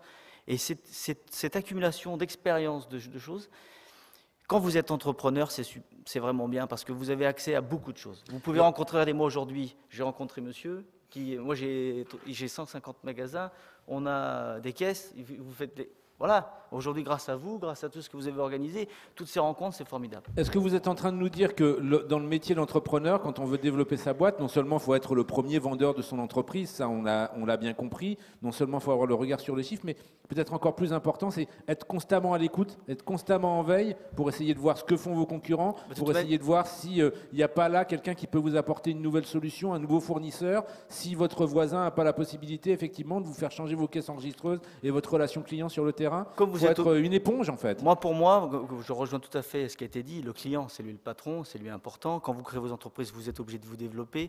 Nous, on n'avait qu'un seul magasin. Petit à petit, on s'est développé pour en ouvrir 140 aujourd'hui. Bon, regardez, j'ai rencontré toutes les équipes de Ernst Young, c'est formidable. Ça vous apprend énormément de choses. Donc, c'est vraiment le cumul d'informations, de tout ce que vous connaissez, de tout ce que vous avez, de tout le partage avec d'autres. Et c'est ça qui est important. Je voudrais d'abord faire réagir effectivement Jean-Baptiste Pondévis. Vous partagez également ce point de vue, parce que vous, ça fait bientôt 10 ans effectivement d'aventure entrepreneuriale. Vous équipez près de 150 points de vente par mois si mes fiches... Nouveaux. Pardon ? Nouveaux points de vente. Oui, 150 nouveaux points de vente, oui, mais bien sûr, nouveaux points de vente par mois. Donc, autrement dit, ça ne cesse effectivement d'évoluer. Ouais. C'est aussi le fait d'être comme ça, d'avoir vos petites antennes constamment déployées qui font que vous adaptez votre offre, que vous adaptez vos prix, que vous adaptez votre discours commercial et que le chiffre d'affaires peut être dans une spirale positive pour le coup. Alors, évidemment, l'innovation est dans tous les services, ça je rejoins tout le monde là-dessus. Nous, on a 2 règles principales, c'est la souffrance client et les chevaux de Troie. La quoi ? La souffrance client. Ça fait peur. C'est quoi la souffrance client ? Parce que en fait, quand je suis client, j'ai tendance à souffrir de temps en temps. Donc nous, on a 2 clients. On a le client qui est le commerçant, on a le client qui est le consommateur. Je vais donner un exemple très très simple. Le consommateur, le consommateur avant avait, pour la partie prépayé mobile par exemple, excusez-moi. Le consommateur, j'y arrive, le commerçant achetait des produits à l'avance, donc du prépayé, donc acheter ses recharges à l'avance pour pouvoir les vendre à ses clients. Nous, on a délocalisé ça. Les cartes de recharge pour les forfaits de téléphone mobile, voilà, c'est un exemple. Donc il fallait acheter, commander, assumer la trésorerie, tout ce qui va avec. Nous, on a fait le problème à l'envers, on centralise les codes, on les dématérialise, donc on les met sur des serveurs, et donc le commerçant vend à ses clients en direct, donc sans acheter son produit, sans le commander, et il vend à la demande. Donc ça, c'est une souffrance parce qu'il n'achète plus rien, il n'a plus d'avance de trésorerie, et en plus, il ne fait plus ses commandes. Oui, limiter l'avance de trésorerie dans la vie d'un buraliste, ça diminue la souffrance. Ça, exactement. Je veux bien vous croire. Je donne un deuxième exemple qui est par exemple la souffrance client en tant que, par exemple, consommateur de transfert d'argent. Faire un transfert d'argent, par exemple, à la poste. c'est pas du dénigrement, mais il faut à peu près un certain temps, 10 minutes, le temps de passage, et ainsi de suite. Nous, on a fait un système de transfert d'argent avec un passage en caisse en moins d'1 minute. Donc ça permet au client qui fait un transfert d'argent de le faire en moins d'1 minute et de le faire de façon plus simple qu'il faisait avant. Et autonome. Et de façon autonome. Et le cheval de Troie, c'est quoi? Je rejoins un peu tout à l'heure ce qui a été dit, c'est un ensemble d'acteurs doit se regrouper pour pouvoir amener une solution globale et pérenne dans le marché. C'est-à-dire qu'on ne travaille pas tout seul, on travaille avec des partenaires, et ces partenaires sont aussi importants que nos clients, et que les clients de nos clients, quoi. Philippe Mangard, vous souhaitez apporter une précision, puis on va faire réfléchir Jean-François Gendron effectivement sur cette question de partenaire. Au précédent discours, je voulais revenir sur un thème qu'on a abordé tout à l'heure rapidement, sur, c'est assez curieux ce que je vais dire, sur le fait que la société étant devenue de plus en plus difficile, on est quand même plus difficilement entrepreneur, quoi qu'on en dise, aujourd'hui qu'il y a 20-25 ans. Vous croyez? Ouais. Enfin, ouais. Nous, en tant qu'observateurs, vous êtes observateur, vous voyez qu'il y a de plus en plus de gens qui ont envie de le faire. Certes. Moi, je suis entrepreneur depuis 30 ans, je vous dis que c'est de plus en plus compliqué. Ah, quand on est ensuite entrepreneur, oui, il faut gérer de la complexité. Ça, bon, je vous dis pas que c'est ça. Ça, c'est l'élément 1. Alors, si je prends par exemple le segment export, on a assez parlé du Bifrance, mais j'ai encore parlé une dernière fois. Il ne faut pas hésiter à aller visiter les chambres de commerce, il ne faut pas hésiter à aller voir les conseils du commerce extérieur, il ne faut pas hésiter à aller voir l'Ibifrance pour prendre des conseils. Il ne faut pas hésiter à trouver de l'argent par subvention, c'est honteux ce que je vais dire, parce que moi, j'en ai jamais pris pendant les 20 premières années de ma vie entrepreneuriale, mais là, je viens d'en prendre, je vous expliquerai pourquoi si vous voulez, pour s'offrir des conseils de grande qualité avec des grands cabinets comme Ernst & Young et d'autres. Il faut dire qu'aujourd'hui, le métier d'entrepreneur, c'est un métier qui est, merci les patrons de l'avoir communiqué, merci les journalistes d'avoir relayé, c'est un métier à la mode d'être entrepreneur et ça nous fait très plaisir. Mais le métier d'entrepreneur, c'est pas facile, mais ça peut l'être si vous êtes assez modeste pour aller en permanence chercher du conseil. On appelait ça, quand on était début du 19e ou 20e, l'expérience des anciens, etc. Aujourd'hui, on n'a plus le temps. Donc, le message que je voudrais passer, c'est que dans la vie d'un entrepreneur, il est très important de forcer le contact, forcer les réseaux, mais il est aussi question d'être assez modeste pour aller chercher du conseil. C'est extrêmement important. On a beaucoup parlé depuis le début du client, d'aimer le client, etc., etc. Moi, je dirais qu'il faut aussi aimer ses collaborateurs parce que sans ses collaborateurs, vous n'améliorez pas la productivité. Le thème d'aujourd'hui, c'est d'augmenter son chiffre d'affaires. Donc, vous pouvez très bien augmenter votre chiffre d'affaires en baissant vos marges. Mais bon, ce n'est pas le business. Vous pouvez augmenter votre chiffre d'affaires en baissant vos prix unitaires, mais en augmentant votre productivité. C'est-à-dire que le métier d'entrepreneur, il est tout droit en face, c'est le métier de tous les matins, le client. À droite et à gauche, ses conseils privés, les conseils que l'État français vous met à disposition au sein des chambres de commerce, du Bifrance, etc. Ne pas hésiter à dire, parce que l'économie européenne, elle est quand même fracassée par rapport aux autres économies de charges et de complications. Donc ne pas hésiter à aller chercher de l'aide grâce à l'économie européenne, ça s'appelle des subventions, des aides, des dispositions fiscales. Et puis derrière vous, passez du temps à voir vos gens, passez du temps à écouter vos gens, parce qu'eux-mêmes savent des choses que vous ne verrez jamais, parce que vous êtes comme plein hypnotisés par vos clients. Donc ce que je veux dire, c'est qu'il ne faudrait pas trop qu'on dise d'abord les clients, puis après on se débrouille. Non, il y a les clients, les conseils institutionnels et les collaborateurs. C'est ça l'équipe d'un entrepreneur qu'il faut toujours avoir de l'esprit. C'est-à-dire beaucoup d'humilité pour aller voir ses collaborateurs, pour aller voir ses conseils, pour aller chercher de l'argent et pour expliquer aux clients que tout ceci est du vrai bonheur de travailler ensemble. Jean-François Gendron, justement sur cette dimension, l'entrepreneuriat, sport collectif, je vous voyais réagir sur les réseaux en externe, et je sais que vous êtes sensible aussi à ce fonctionnement en interne. 2 mots justement, puisque vous souhaitiez vous exprimer. Non mais, Monsieur Mangard parle très bien, donc j'ai presque rien à rajouter. C'est ce que je voulais simplement dire. Vous faites un duo d'enfer tous les deux. Hein. Non mais ce que je voulais simplement dire, c'est que les entreprises qui sont là sont des entreprises déjà bien structurées, donc qui n'ont sans doute pas besoin d'organismes extérieurs autant que d'autres. Mais n'oublions pas que nous avons un tissu, un réseau en majorité de PME, PMI sur notre territoire et en France d'une façon générale, et qu'il faut absolument 2 choses. Premièrement, prendre le temps de lever la tête du guidon, parce que quand on crée une boîte ou quand on est même en développement, par moment, on pense que c'est perdre du temps que d'aller à l'étranger avec une délégation, voir ce qui se passe, ou aller à une réunion un soir avec d'autres chefs d'entreprise. Et vous l'avez dit, ça permet de rencontrer des gens. Et le hasard, ça se provoque. Le hasard, j'ai une définition du hasard que j'aime bien, c'est le déguisement que prend Dieu quand il veut passer incognito. Et donc, le hasard, en fait, n'existe pas. Mais vous pouvez faire en sorte que ça fonctionne. Donc, lever la tête du guidon et puis s'appuyer sur les réseaux. Je prends 2 exemples qui concerne les chambres de commerce, parce que j'entends trop souvent dire à quoi ça sert une chambre de commerce. Et j'en ai marre, je suis très très énervé contre cette phrase. Il ne faut pas vous énerver. Je m'énerve trop souvent d'ailleurs, mais ça m'énerve, cette phrase-là m'énerve, parce que nous sommes au service des entreprises et des territoires, et nous faisons sur l'ensemble du territoire français des choses extraordinaires en collaboration étroite et toujours directe avec les collectivités locales. Et c'est vraiment le cas ici sur Nantes et sur la région. Je prends donc 2 exemples. Le dispositif Dynamique. Dynamique, il y a 700 entreprises déjà qui en ont profité. C'est financé par la région et donc animé par nous.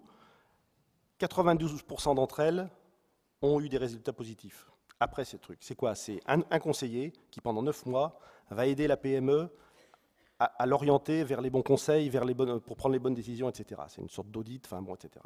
Je prends un deuxième exemple, c'est au niveau de CCI International. Nous avons plus de 25 conseillers sur le territoire des Pays de la Loire. Nous faisons de l'accompagnement, du coaching pendant des mois avec toute l'entreprise qui le souhaite, pour l'orienter vers le bon pays, vers le bon endroit où il y a encore peut-être des marges de manœuvre à l'international. On lui permet éventuellement d'avoir un VIE avec UbiFrance, et ce VIE en région Pays de la Loire, c'est la seule région de France, c'est financé, le salaire du VIE est financé à 100% par la région, après accord CCI et UbiFrance. Bon, il y a des tas de choses qui existent, il y a des tas d'aides, on parle de l'Europe. Le problème, c'est que vous, en tant que chef d'entreprise, vous ne pouvez pas comprendre tout ça parce que c'est un peu complexe, et donc il faut faire confiance à des organismes comme les nôtres, aux chambres des métiers, aux chambres d'agriculture, etc., pour vous aider et vous accompagner. Luc Derrien, sur la dimension effectivement collective, et je reviens sur cette dimension des talents, de savoir aussi, comme le disait Philippe Mangeard, non seulement être attentif aux clients, non seulement être attentif aux autres interlocuteurs business, mais aussi à sa clientèle en interne, qui sont aussi ceux qui vont être le moteur. C'est une chose à laquelle vous êtes attaché. Vous êtes attaché aussi à la dimension partenariale, c'est-à-dire l'entreprise qui partage beaucoup de choses. Oui. Ça, c'est un concept qui est présent chez vous en tant que clé de réussite. Oui, tout à fait, en clé de réussite. Et d'ailleurs, j'aimerais ajouter un acteur qu'on a évoqué en filigrane, de manière constante, sans véritablement l'évoquer, c'est aussi le banquier et l'actionnaire, le co-actionnaire. Votre tour de table un peu de démarrage, c'est aussi clé de savoir gérer, dans cette notion de partage, la confiance de ces parties prenantes. Et là, je parle plus d'expérience d'ailleurs d'accompagnement de créateurs d'entreprises via le réseau Entreprendre qu'avec ma casquette professionnelle. On peut avoir tendance à négliger cet acteur-là. Or, précisément, je dirais que souvent, vous avez affaire à lui lorsque les temps deviennent plus difficiles. Donc, ce qui est clé, c'est créer la confiance, c'est les informer suffisamment régulièrement, et votre tour de table au début, ça peut être la famille, ça peut être un environnement amical ou autre, c'est savoir les alimenter et les rassurer, on va dire, à temps, et surtout savoir négocier avec son banquier et ses partenaires financiers au moment où ça va bien, plutôt que d'attendre le moment où ça va mal. Oui, il faut être proactif, c'est-à-dire qu'il faut faire en permanence, il faut aussi prendre du temps pour faire de la pédagogie sur la santé de son entreprise. Voilà. Et pas être simplement en situation de demande. Voilà. Alors je ne veux pas sommer, là encore, de toutes ces dimensions à gérer. Et c'est vrai que du coup, c'est difficile pour le chef d'entreprise, surtout dans ces premiers temps, que de gérer l'ensemble de ces dimensions, mais c'est vraiment essentiel. On se tourne à nouveau vers vous, André Picard, pour faire un petit coup de zoom tout de même sur la dimension de la franchise. C'est-à-dire que pour vous, pour VETAFER, un accélérateur de business déterminant, après les premiers magasins que vous avez ouverts en propre, ça a été de franchir le pas de la franchise, c'est-à-dire de trouver d'autres candidats à l'entrepreneuriat qui ont eu envie de s'appuyer sur votre expérience pour se lancer à leur tour dans l'aventure, puis vous avez structuré un réseau. Comment, en gros, comment est-ce qu'on franchit le pas? Comment est-ce qu'on fait en sorte que ça reste la marque VETAFER, le service VETAFER, même quand c'est plus vous qui vous en occupez? Comment peut-être on aide ces franchisés à trouver leur financement? Partagez un petit peu votre expérience de lancement de réseau de franchise. Nous, notre réflexion a été simple, c'est qu'on veut se développer. Et on avait donc plusieurs façons de se développer. On a choisi la franchise parce que c'est dans notre ADN déjà d'association. Le capital, nous aussi, nous sommes cotés en bourse comme VM Matériaux. Et déjà, le capital est assez dilué. Et on est déjà dans notre ADN, dans le partage, dans l'actionnariat. Tous ceux qui travaillent... Ouais, pour vous, la réussite entrepreneuriale, c'est pas avoir 100% de sa boîte et le garder, quoi, pour faire court. C'est ce qui a été dit, c'est le partage, et c'est une autre façon de voir. Y a pas, pour nous, c'est pas le grand patron qui a 100% et qui décide de tout, et ça. On voit bien qu'aujourd'hui, ça évolue, les mentalités évoluent. Les personnes aujourd'hui sont de plus en plus, même socialement, on a envie de participer, de partager. Donc nous, c'est dans notre ADN. Donc on aime être entouré d'entrepreneurs et c'est pour ça qu'on a choisi la franchise. Et ça permet aussi de plus se structurer. Par exemple, nous avons ouvert grâce à ça une filiale qui s'appelle Formavet. C'est une filiale de formation pour former les personnes, ça fait partie de la franchise. Ça a permis aussi d'ouvrir un site internet, vetaffaire.fr, site marchand. C'est un autre métier, c'est une autre. Vous faites de la logistique derrière avec Orion? Non, mais ça va se faire, c'est ça? Oui, il a rencontré un notre dirigeant, parce que oui, quand on a ouvert cette filiale, eh bien, on a donné accès au capital pour pas beaucoup d'argent, hein, enfin entre guillemets, c'est toujours une somme, mais celui qui s'en occupe, le directeur général de cette filiale, a de l'actionnariat. C'est pour le motiver? C'est pour faire en sorte qu'il soit dans notre ADN, c'est dans nos gènes. Pour nous, c'est important que les personnes, c'est de partager le fruit du travail aussi, c'est important, c'est dans notre façon de voir les choses. Et la franchise, on s'est dit, mais la personne qui tient le magasin, elle a 100% de son activité, elle a 100%, c'est vrai que c'est plus motivant et c'est plus enrichissant. Est-ce que ça vous a donné aussi de la puissance de feu pour ce qui est du renouvellement de l'offre? Parce que je regardais mes petites fiches, vous avez un plan de vente de 2000 références. Alors ça, c'est peut-être facile à gérer quand on a beaucoup de magasins, mais si vous n'aviez pas justement ensuite cette dissémination sur le territoire grâce à la franchise, vous pourriez peut-être pas avoir une offre aussi pléthorique. Oui, nous avons beaucoup de références parce que nous vendons pour toute la famille, pour les enfants surtout, ça grandit vite, ça coûte cher. Donc avec un panier moyen de 20 € chez nous, vous avez 5 articles. Donc, voilà, au passage, je vous disais, le patron est le premier vendeur de sa boîte, vous en avez encore une illustration. Et c'est les mêmes prix sur le site, voire un peu moins cher. Donc voilà, si vous allez sur vetaffaire.fr, vous ferez des affaires. Yeah. Et parce qu'aujourd'hui, le consommateur est averti et tout ce qui est autour, la chantilly qui est autour, la pub, le beau mannequin, le people qui va bien, c'est important, c'est intéressant, vous avez de la visibilité. Mais aujourd'hui, on est tous avertis, on sait qu'on ne veut pas se faire arnaquer, on veut être un acheteur malin, on est éduqué comme cela et ça aussi, c'est important pour nous. Et bien, c'est pareil pour l'entrepreneur. L'entrepreneur, nous, on pense que celui qui dirige le magasin, et plus on sera entouré de malins qui ont compris que ça, plus on gagnera. C'est comme ça qu'on gère. La mutation quand même effectivement des modes de consommation, vous l'évoquez au passage, hein, ça a été beaucoup observé par les spécialistes en marketing. On se rend compte que de plus en plus, le consommateur est très futé, très mature. Il est capable justement d'utiliser le hard discount pour des choses qui sont des achats basiques. Et c'est le même qui à un moment va se payer un achat plaisir en trouvant justement le site qui a un positionnement de niche sur le type de service qu'il propose. Nous aujourd'hui, c'est la consommation d'aujourd'hui, c'est le marché d'aujourd'hui. André Picard et ensuite Luc avec votre position d'observateur. Allez-y, Monsieur Picard, commencez. Non, mais nous, c'est vrai qu'aujourd'hui, notre stratégie, c'est quelqu'un qui veut acheter des chaussettes, des sous-vêtements ou des t-shirts unis basiques où il n'y a pas besoin d'avoir une griffe, une grande marque, des vêtements cachés, des pyjamas pour ses enfants, si c'est marqué Dior, bon, c'est bien, mais c'est pas toujours utile. Et donc, quand il grandit, moi j'ai trop affaire pour le basique et vente privée, par exemple, quand on veut un sac Gucci en solde, quoi, pour faire court. Voilà. Par exemple. Voilà. Luc Derrien, ça c'est la nouvelle frontière justement du business et de la consommation. Ouais. Elle est là justement. Oui. Alors bon, en termes en effet d'habitude de consommation, c'est vrai que les lignes bougent de plus en plus vite. Et je fais souvent le parallèle avec la génération Y en matière de recrutement de salariés. C'est pareil pour les consommateurs et les habitudes de consommation sont devenues en effet assez diverses et complexes. Et l'autre phénomène important, et là je crois que ça a été évoqué, c'est aujourd'hui la convergence des réseaux physiques et des réseaux de e-commerce. Où on voit de plus en plus des acteurs traditionnels du e-commerce aller vers les réseaux physiques.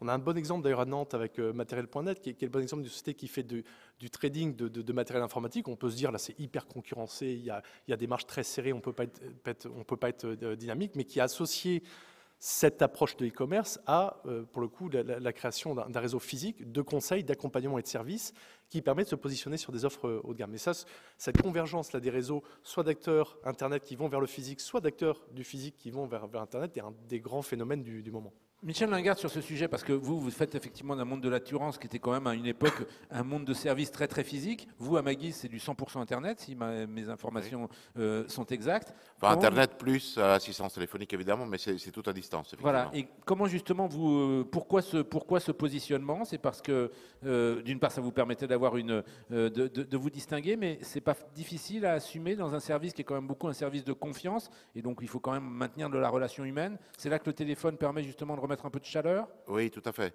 Alors, effectivement, tout d'abord, vous parliez de low cost. Il y a le phénomène, la recherche du meilleur prix partout, y compris dans l'assurance. Dans l'assurance, ça compte. Voilà. Et ça compte. Il y a, de nouveau, je reviens sur tout ce qui est innovation. Nous, on a lancé notre offre en 2008. 2008, il faut se souvenir, c'était une année de prix très élevé du pétrole et des carburants. Et moi, j'étais frappé là aussi en écoutant les clients dans des focus group. Il y a des gens qui faisaient la remarque en disant l'essence coûte tellement cher, on fait attention, on roule un peu moins, et pourtant on paie notre assurance au même prix. Et donc là aussi, c'était une idée d'innovation. On a créé une assurance au kilomètre, en fait, et on est toujours les seuls à faire une assurance au kilomètre. Ça a été une de vos premières grandes ruptures, quoi. Voilà. C'était une grande rupture, mais comme je disais, on cherchait l'innovation un peu partout. Donc ça, c'était une innovation un peu dans le produit, mais on a recherché aussi l'innovation dans le marketing, parce qu'effectivement, les clients, là aussi dans l'attention, l'écoute des clients, nous disaient qu'ils étaient attachés à leur conseiller d'assurance. Donc cette relation vue comme une relation physique traditionnellement. Et en fait, nous, ce qu'on a fait, on s'est dit, finalement, on va créer l'agence d'assurance à distance. Donc, en fait, on a toujours chez nous un conseiller qui est physique, mais qui est au téléphone, qui est dédié à chaque client. Donc, quand on est client chez Magis, on sait que c'est monsieur, mademoiselle, un tel qui s'occupe de soi. C'est pas physique, mais c'est incarné, et donc c'est pas complètement froid. C'est ça? C'est tout à fait. C'est incarné. Il y a la photo du conseiller dans l'espace personnel, donc on le voit, on sait à qui on va parler, et on peut parler à la même personne. Et c'est ce facteur de rassurance, en fait, qui est important, et qui est aussi une rupture dans ce qui se faisait. Et aujourd'hui, dans tous les domaines, les gens attendent une relation client qui soit la plus personnalisée possible. Et on approche et aussi cette relation client, là aussi un petit son de cocorico, cette plateforme, elle est à Nantes, elle n'est pas en Afrique du Nord ou ailleurs dans le monde. Ça fait plaisir à Jean-François Gendron et à tous ceux effectivement qui sont actifs pour le développement de ce territoire. Il nous reste encore un dernier quart d'heure. On ne peut pas ne pas le consacrer, entre autres, à l'export, parce que vous l'avez évoqué à plusieurs reprises, la dimension d'accélérateur de business que peut être le développement à l'international. N'ayez pas peur d'aller à l'étranger, n'ayez pas peur en particulier à une époque où on voit bien que notre vieille Europe s'enfonce dans une certaine atonie, d'aller chercher la croissance là où elle se trouve. Comment on fait? Là, la tête de réseau... Attendez, Philippe, je sais que vous avez très envie de vous exprimer là-dessus, mais allez-y, un mot et ensuite moi j'ai envie d'entendre Olivier Moreau parce que Orium, ils sont déjà sur 10 pays malgré la jeunesse de l'entreprise. Oui, un mot. Juste sans décrire le dispositif, pourquoi faut-il aller à l'export? Parce que pour exister sur le marché national, il faut être innovant et performant, donc il faut mettre en œuvre des nouvelles technologies, il faut avoir des bonnes idées, il faut avoir beaucoup de frais de recherche et développement, même si des fois c'est simplement du jus de cerveau. Et donc quand vous avez une bonne idée que vous arrivez à faire naître sur le territoire hexagonal, dans le pays le mieux nanti du monde, si c'est pas une vérité, dites-moi le contraire, eh bien ce produit-là, vous êtes sûr que quelque part dans le monde, on en a besoin. Je ne parle pas de briques et de tuiles qui sont difficiles à transporter. Mais encore qu'ils internationalisent, on va voir ça avec M. Duron. Il faut bien comprendre que pour sortir de l'innovation en France, il va falloir dépenser beaucoup de temps, d'énergie, de jus de cerveau. Eh bien, pour amortir ça, c'est simplement ça l'export. C'est l'amortissement de vos efforts nationaux pour élargir votre assiette. Ça, c'est le premier message. Et le deuxième message, c'est que ça fait quand même 20 ans, et je suis bien placé pour le dire, que l'État français se décarcasse pour mettre à disposition des entrepreneurs des moyens capillaires locaux, des moyens centraux d'information, des moyens d'accompagnement, des moyens de subvention, des moyens de réalisation, des moyens d'audit, etc., pour aider l'exportation. Donc, l'export, c'est nécessaire, et l'export, on peut vous aider. C'est tout ce que je voulais dire. Alors, Olivier Moreau, vous y êtes allé fort, effectivement, sur Orium. Au départ, vos activités étaient sur le marché domestique. Et puis, vous avez franchi le pas. Vous avez créé une implantation à Stuttgart, en Allemagne, puis c'est allé vite. Des partenariats sur plusieurs pays. Une dizaine, c'est ce que vous me disiez hors antenne aujourd'hui. Vous avez eu une formule que j'ai retrouvée. D'ici à 5 ans, une société comme la nôtre, qui ne proposerait pas une offre européenne, serait marginalisée. Expliquez-nous un petit peu, justement, le sens de cette démarche et de cette accélération, encore une fois, à l'international. C'est amusant, mais avant de vous parler d'export, je vous parle de nouveaux territoires. Et il y a un nouveau territoire dont on parle depuis tout à l'heure et qui est un formidable ressort en termes de création d'entreprise, c'est l'Internet. L'Internet est un nouveau territoire qui est à portée de main, qui regorge d'innovation et de création. Et avant d'être des entrepreneurs, vous êtes des créateurs d'entreprises. Et je pense qu'on ne parle pas suffisamment du web. On en parle tous ensemble, mais c'est une opportunité en termes de création d'entreprise et en termes d'innovation qui est vraiment à portée de main et qui est complètement abordable. On s'étonne d'avoir une croissance sur le e-commerce de l'ordre de 20%. Certaines sociétés font 50% de croissance, 100% de croissance, c'est assez hallucinant. Mais cette croissance ne vient pas par hasard, c'est justement parce que vous avez de la création de valeur et de l'innovation. Donc en tant que nouveau territoire, le web est très intéressant. Et d'autant plus que, on voit bien que les modes de consommation sont en train de basculer, ça fait souffrir certains domaines traditionnels de la consommation, et c'est pas fini, parce qu'arrive le m-commerce, et que là, c'est vraiment demain. Alors, le m-commerce est très intéressant, et vous n'êtes pas forcément dans le e-marchand. Vous pouvez avoir des choses très sophistiquées, comme on vous a parlé tout à l'heure sur la carte prépayée, mais j'imagine très bien un entrepreneur qui soit maçon et qui propose de visualiser sur le net le chantier à son client. Je peux vous assurer qu'il va faire 50% de croissance assez facilement. Oui, ça, et ce genre d'outil, c'est vraiment très abordable. Vous avez raison. On n'a pas besoin d'être très intelligent ou très sophistiqué ou très complexe et d'aller chercher des produits très chers. Il faut juste avoir une différence concurrentielle, et en ça, l'économie numérique me paraît une formidable opportunité. Oui, vous verrez d'ailleurs que l'Internet, non seulement le e-business, le commerce en ligne est un domaine en soi, mais que dans toutes les activités de service, c'est l'un des papiers qu'on a consacré justement à ces nouveaux créneaux dans le dossier spécial qu'on a consacré aux idées de business dans ce salon. Internet irrigue maintenant tous les développements et tout un tas de nouvelles activités dans les services. Je vous ramène quand même à l'international parce que l'heure tourne. Vous avez une histoire en quelques années, 10 pays, un vrai volontarisme, quelque chose qui structure aujourd'hui votre démarche. Comment on fait ? Alors l'international, c'est culturel. Pour moi, c'est uniquement de la barrière psychologique, un peu d'investissement tout de même. J'ai vécu 5 ans en Asie, donc l'Asie, c'est l'un des territoires les plus difficiles en termes d'export. Quand on voyage aux États-Unis, on a l'impression d'être chez vous. Quand vous êtes au Japon, c'est d'une autre difficulté. Donc j'ai dans mon ADN une vraie expérience et une culture à l'international. Donc pour moi, c'était une évidence d'investir sur l'ensemble des pays européens. Aujourd'hui, le marché européen, en termes de e-commerce, représente plus que le marché des USA. Donc c'est assez surprenant, avec une forte diversité culturelle. Et il n'est pas déjà structuré partout. Il y a encore des marchés européens qui sont dans une phase très émergente, avec de la place pour des apporteurs de solutions comme vous. On est surpris que sur des territoires comme l'Italie et l'Espagne, nos clients font plus de 50% de croissance, en effet. Autre barrière psychologique, aujourd'hui, cette semaine, j'ai un commercial qui est aux USA. Le billet pour aller exporter aux USA, il n'est pas plus cher que d'aller sur un vol pour aller en Pologne. C'est surprenant. Là, encore une fois, on a l'impression que les USA, c'est loin, mais en termes de coût, de facilité et de rapidité de développement, ce n'est pas quelque chose de difficile. Donc j'ai l'impression que l'export est un jeu culturel et qu'on se laisse freiner par des barrières psychologiques qu'il faut laisser tomber très rapidement.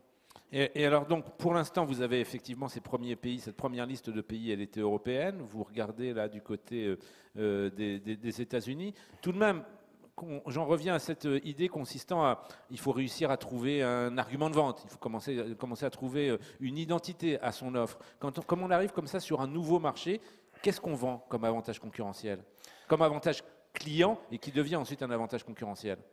Orium arrive à faire 50% de croissance pratiquement sans commerciaux, donc c'est pas très bien pour les BTS d'action commerciale. C'est de la magie. Mais c'est avant tout un positionnement, c'est-à-dire quand vous présentez un produit qui est différent par rapport aux concurrents et que vous mettez en effet dans la peau de votre client pour lui trouver des solutions pour augmenter son chiffre d'affaires, je peux vous assurer que vous passez beaucoup de temps avec lui et que vous n'avez pas trop de difficultés à avoir des rendez-vous une fois que vous êtes rentré et vous avez su expliquer votre positionnement. Donc nous, on a vraiment un travail sur le positionnement et sur la valeur ajoutée de notre offre.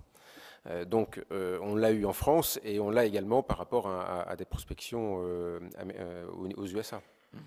Jean-Baptiste Pandeville, vous y songez à l'international, vous qui êtes l'autre, effectivement, jeune boîte, jeune pousse à ce plateau. Vos caisses enregistreuses pourraient encaisser aussi bien en allemand qu'en français?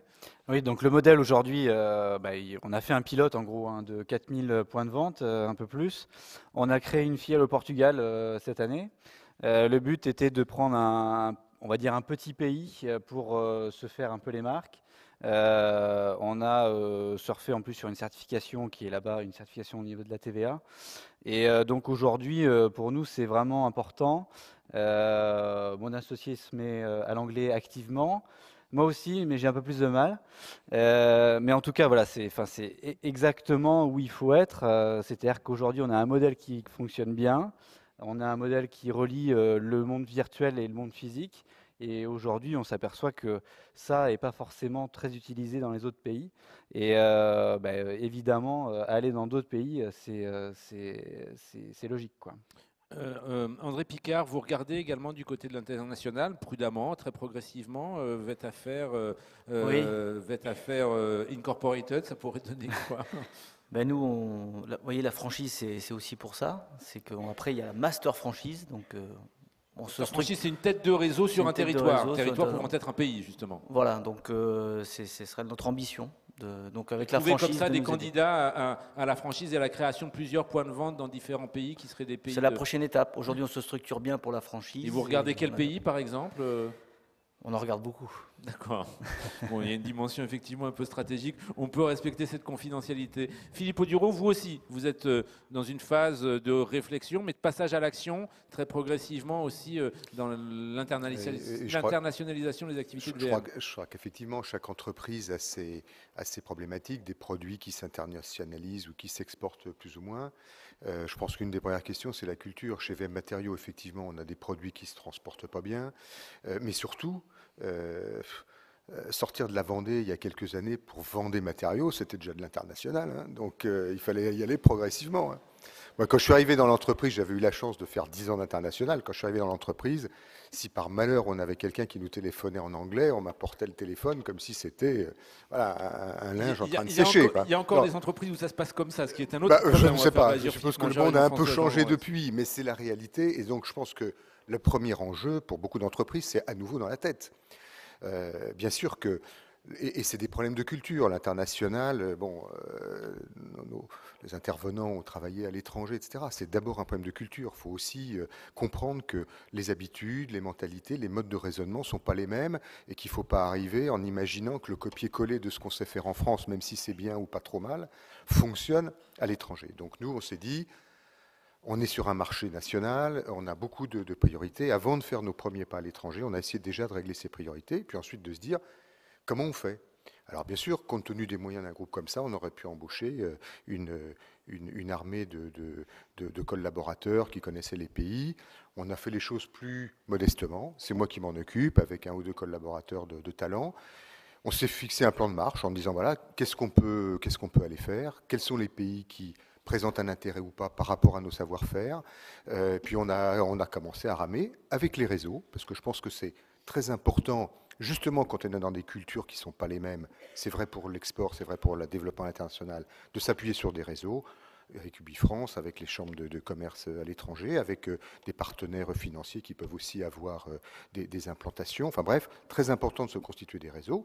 Puis après, on avance. Et une fois qu'on a son cahier des charges, qu'on sait où avancer, c'est un frein qui est plus souvent psychologique. Et avec de la volonté, on peut le faire au rythme que choisit l'entreprise. Notre stratégie, c'est d'apprendre, donc de faire plutôt des opérations de taille modeste par rapport au groupe, mais qui nous permettent de comprendre la culture d'un pays, le marché, les besoins des clients, les façons dont raisonnent les hommes. Quand on travaille au Canada ou en Chine, c'est évidemment pas du tout la même chose qu'en France.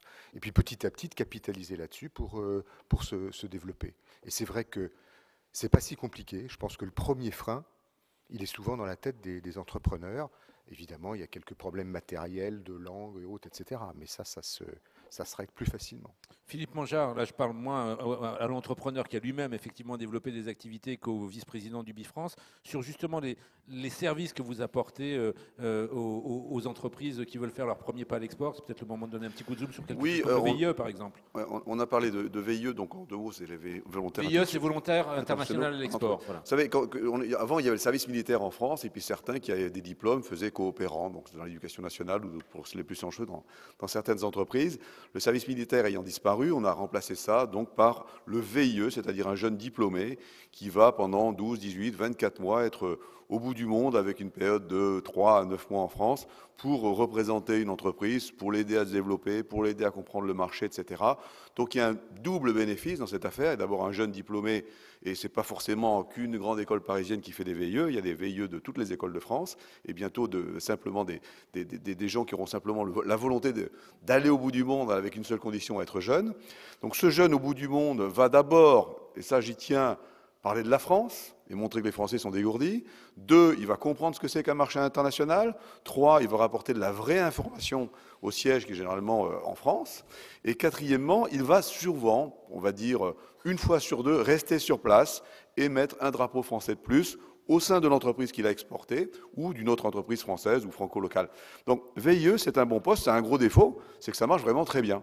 Aujourd'hui, on a 60 000 demandes pour 6 à 7 000 VIE en place, c'est-à-dire un renouvellement de un peu moins d'1 millier par an. Donc ceux qui sont étudiants ici, qui veulent être VIE, travaillez dur votre CV, travaillez dur votre prospection sur le ubifrance.fr. C'est pas facile, mais c'est une magnifique expérience.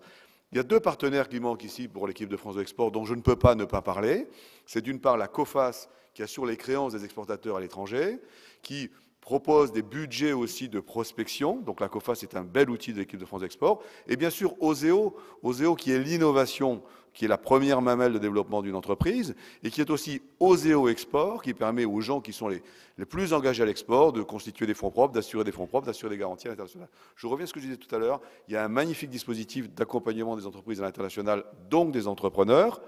Profitez-en. Et il y a quelqu'un dont on n'a pas parlé, mais il faut vraiment que vous ayez ça dans votre tête, c'est la famille quand vous êtes entrepreneur. N'oubliez pas de tout expliquer, et n'oubliez pas que ça va être dur, et n'oubliez pas qu'il faut tout dire. Voilà, c'est tout. Jean-François Gendron, on peut, si vous vouliez réagir par rapport à tout ça, l'équipe de France de l'Export, et puis j'imagine, est-ce que vous proposez du côté de la CCI? Oui, j'en ai parlé tout à l'heure. Je voudrais simplement dire que l'export, ça marche, mais ça ne s'improvise pas.